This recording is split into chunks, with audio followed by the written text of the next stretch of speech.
आणि आज विधानसभेचं कामकाज आणि चर्चा सुरू असताना विधानसभेत जितेंद्र आव्हाडांनी छत्रपती शिवाजी महाराजांबाबत एक विधान केल्यामुळे वाद पाहायला मिळतोय। जितेंद्र आव्हाडांच्या वक्तव्यानंतर विधानसभेमध्ये मोठा गोंधळ झाला, सत्ताधारी आक्रमक झाले आणि जितेंद्र आव्हाडांनी आपल्या वक्तव्याविषयी माफी मागावी अशी मागणी शंभूराज देसाई आणि दादा भुसेंनी केली। गोंधळानंतर विधानसभेचं कामकाज 10 मिनिटांसाठी स्थगित करण्यात आलंय।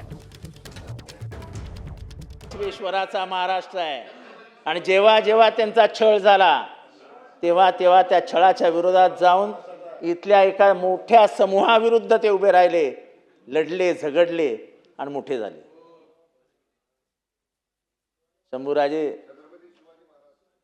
बरं झालं तुम्ही आठवण करून दिली।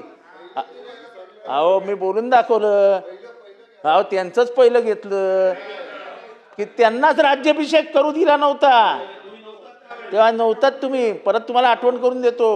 अहो त्यांनाच राज्याभिषेक करू दिला नव्हता आणि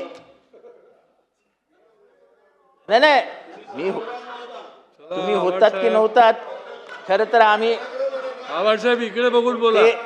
त्यांनाही क्षुद्र म्हटलं गेलं, आम्ही तर क्षुद्र आहोतच। त्यांनाही क्षुद्र म्हटलं गेलं, आम्ही तर क्षुद्र आहोतच।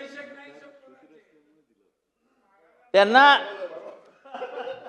त्यांचा राज्याभिषेक करताना अहो त्यांचं कुंकुम टिळक अंगठ्याने केलं, पायाच्या अंगठ्याने। अहो लिहिलंय, पुस्तकात वाचा, पुस्तकात वाचा। कन्क्लूड करा आता। छत्रपती शिवाजी महाराजांचा राज्याभिषेक याचा उल्लेख करताना कुठल्या पुस्तकात काय लिहिलंय, पायाच्या अंगठ्यानं टिळक लावला, हे पहिल्यांदा आम्ही इतिहासातला ऐकतोय।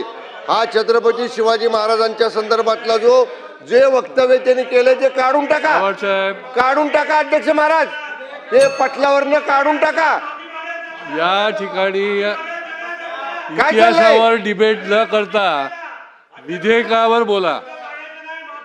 ही इतिहासावर डिबेट करण्याचं नाही आहे विषय। तुम्ही विधेयकावर बोला, विधेयकाच्या तरतुदीवर बोला, विधेयकाच्या तत्वावर बोला, पण इतिहासावर डिबेट करू नका। जेव्हा इतिहासावर डिबेट करू नका आवाज साहेब।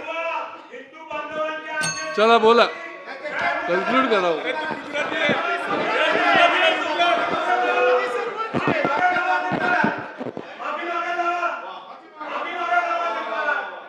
चला कन्क्लूड करा।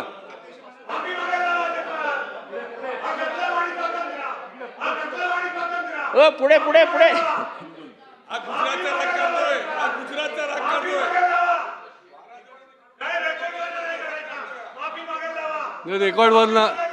रेकॉर्ड तपासून आपण योग्य तो निर्णय करू। चला ना, आता बोलू द्या।